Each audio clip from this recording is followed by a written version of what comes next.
L'Esprit loué toi, bon Dieu mon sauveur, mon âme bénit toi, Seigneur. L'Esprit loué toi, bon Dieu mon sauveur. Au nom du Père et du Fils et du Saint-Esprit, Amen. Très chers amis, bienvenue à cette deuxième Lectio Divina. Que nous goûte la parole qui nous est proposée en ce jour de l'Assomption, le jour de l'Assomption, le 14-15 août, qui est donc la lecture de la Visitation et du Magnificat de Marie. Content de vous retrouver, et c'est pourquoi sans tarder, nous allons écouter cette lecture tirée de Saint Luc. Évangile Jésus-Christ d'après Saint Luc. Quand jour fut arrivé, Marie levée, lui dégazait Elia dans une laville Zida, qui tient là-haut dans une colline. Il rentre dans la case Zacharie et lui saluait Élisabeth. Quand Élisabeth donne sa salutation, Tibaba qui dans ce ventre bousait. Élisabeth t'y remplit avec l'Esprit Saint, c'est la joie dans lesquelles lui dire te bénis parmi toutes les femmes. Et les enfants qui dans ton ventre, lui aussi, les bénis. Qui m'a été pour que maman, mon Seigneur, vienne visiter moi?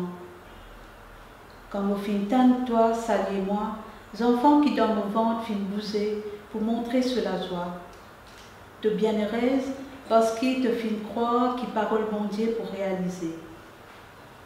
Léa Marie dit, mon âme glorifie le Seigneur, et mon cœur rempli en la joie à cause bon Dieu me sauver.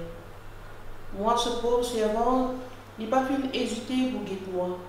Depuis aujourd'hui, toute bonne génération pour dire moi bienheureuse, parce que bon Dieu Tout-Puissant puis fait bonne merveille pour moi, ce nom saint.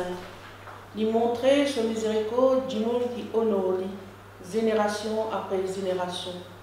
Il montre la force sur les bras, il disperse les orgueillés, il dévie en bas là-haut trône les grand chef. Il met du bout du monde qui gagne écrasé. Il remplit le ventre du monde qui gagne faim. Il pousse les risques et les autres aller la main vide. Il tient en difficulté ce serviteur Israël. Il n'a pas oublié sur l'amour, comment il promet nous ban ancêtre Abraham et ce ban descendant jusqu'à l'éternité. Marie reste côté d'Élisabeth à peu près 3 mois. Après, il retourne sur la case. À nous acclame parole mon Dieu. Louange pour toi, Seigneur Jésus. Voilà cette lecture qui nous connaît bien, mais comme vous connaissez la lecture divine, il commençait par situer que ce texte-là trouvé. Le texte se trouve juste avant il y a l'annonciation à Marie. L'ange Saint Gabriel vient paraître à Marie, vient dire comme ça, qu'elle sera la mère du Sauveur, il y a un grand événement dans sa vie. Je te rappelle qu'il vient dire comment ça peut faire. Et il dit pas t'arracher l'Esprit Saint pour venir dans toi, et tu seras couvert de son ombre, et tu pourras gagner un enfant. Et il y a là, Marie répond, eh bien, que ta volonté soit faite. Fiat voluntas. Oui, Seigneur, que ta volonté soit faite. Et juste comment il finit de dire ça, il prend sur ses mains, il a joint sa cousine Élisabeth, qui lui rappelle, qui lance fin dire, il est enceinte déjà de 6 mois. Donc, c'est la rencontre entre 2 femmes enceintes, entre 2 cousines.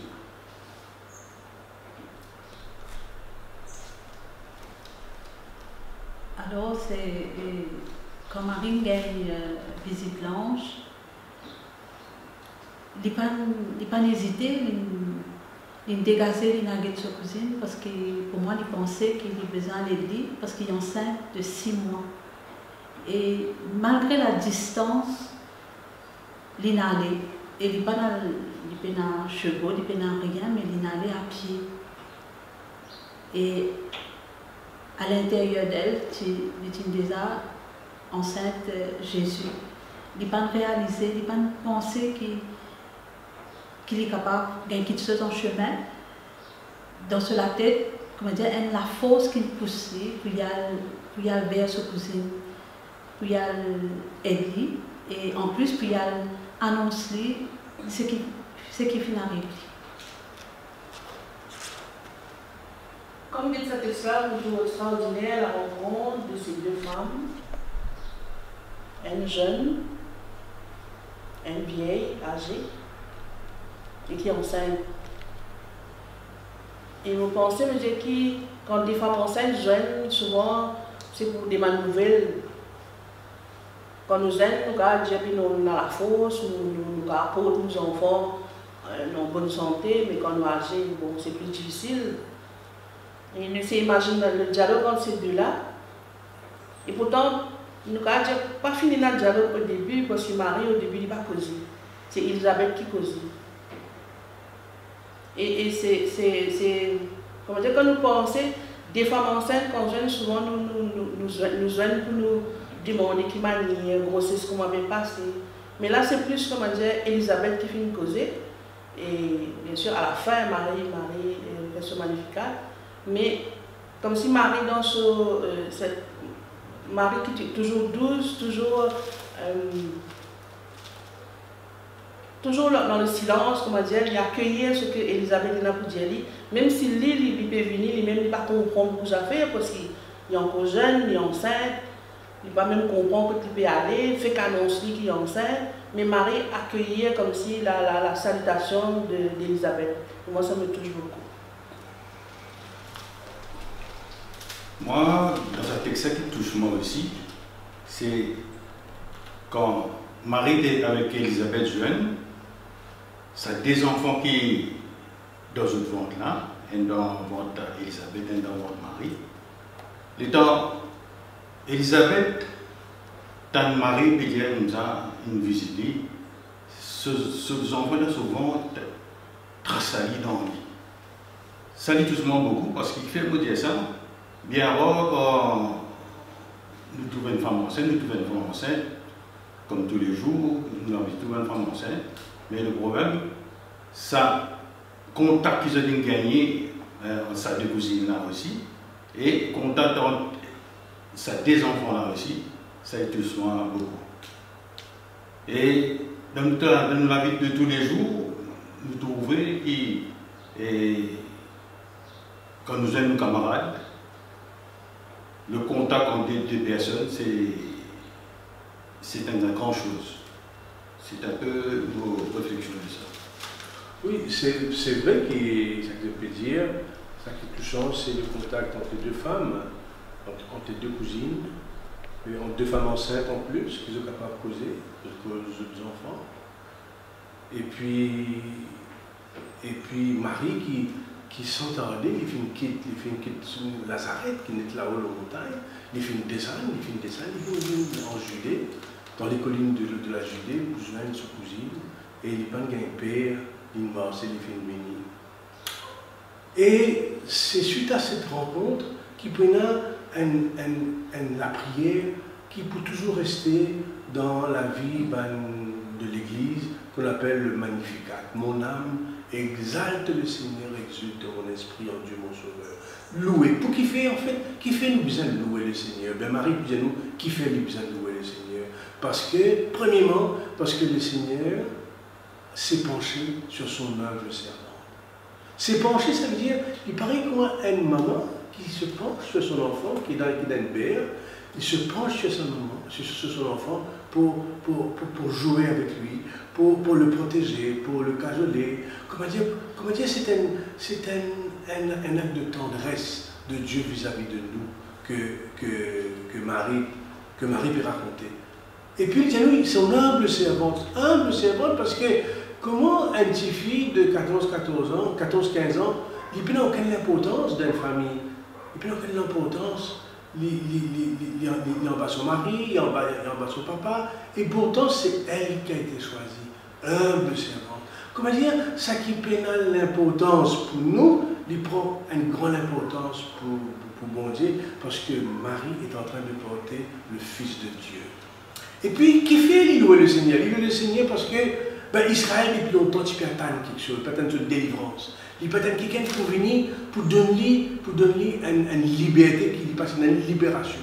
Alors, s'il fait une liberté, il y a des gens qui peuvent dominer, des gens puissants, des gens riches, Les tout petits monde qui, comment dire, tu peux exercer le pouvoir sur Israël. Donc, ce n'est pas seulement Marie qui bénéficiait par la venue de Jésus, mais aussi bien tout Israël. Et pas d'Israël, mais depuis le commencement, depuis Abraham, l'Idienne. Donc, c'est une grande libération. Louez le Seigneur parce que le Seigneur nous a libérés. Le Seigneur nous a donné un statut qu'on n'avait pas avant. Alors voilà un peu en quelque sorte, en quelques mots, ce que le Magnificat, ce que la visitation vient nous raconter. Alors nous passons à la dernière partie de l'écoute de la parole. C'est le temps nous finit, écouter qu'est-ce que le texte nous dit, nous parle, comment il cause en nous. Nous vous dire comment nous sommes capables d'appliquer ça dans la vie. Alors nous pourrions commencer avec Jannick, et puis Annick, et puis Jean-François.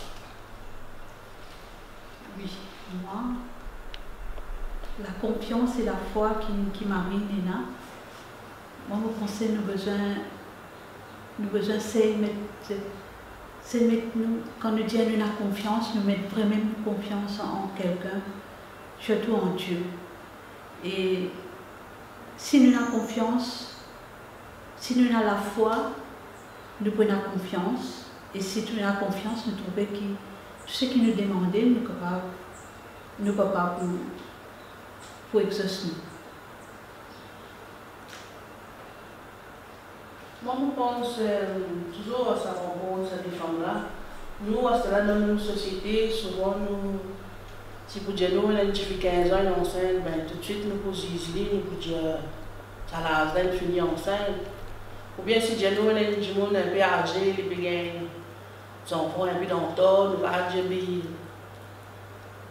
plusieurs sur la vie, nous pas imaginer le bonheur de ces deux qui nous permettent maman. Alors, on pensait, pour moi personnellement, peut-être ne pas juger les gens qui sont dans une situation de enceinte, même si célibataire, même si dans l'âge, et plutôt accueillir et accompagner les gens qui sont dans une situation pareille. Comme mon père fait dire là, qui marie, dit, il descend et il a visite sa cousine Elisabeth.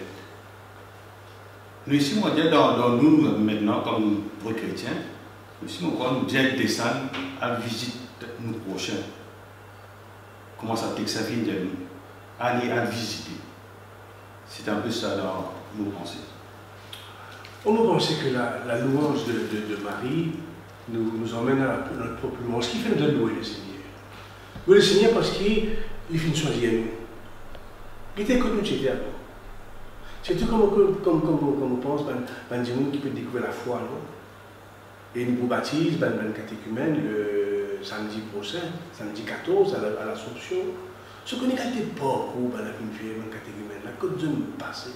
C'est toujours de raconter comment, avant, tu étais dans beaucoup de problèmes, dans beaucoup de difficultés. Les Seigneurs finissent de choisir eux. Ils n'ont pas senti dignes d'avoir été choisis. Mais le Seigneur fait un cadeau. C'est son miséricorde, il fait un cadeau. Et puis, depuis qu'ils ont gagné ce cadeau-là, tout quelque chose finit de changer dans toute la vie. Oui, louer le Seigneur, parce qu'il connaît le Seigneur, il fait nous un cadeau, il nous change de la vie. Et comment dire, jamais nous pouvons finir à louer lui. Alors, Seigneur, nous louons toi, nous bénis toi, nous glorifions toi, parce que c'est grâce à toi qu'aujourd'hui nous dans la joie et qui nous sentimos, qui nous la vie et un sens. Alors, à vous tous, à tous ceux qui nous écoutent, à vous tous, je vais vous souhaiter une bonne fête de l'Assomption et nous espérer qu'il nous retrouve nous la semaine prochaine pour une autre lecture divina. Amen. Amen. Mon âme bénis toi, Seigneur, l'esprit loue toi, bon Dieu mon sauveur. Mon âme bénis toi, Seigneur, l'esprit loue toi, bon Dieu mon sauveur.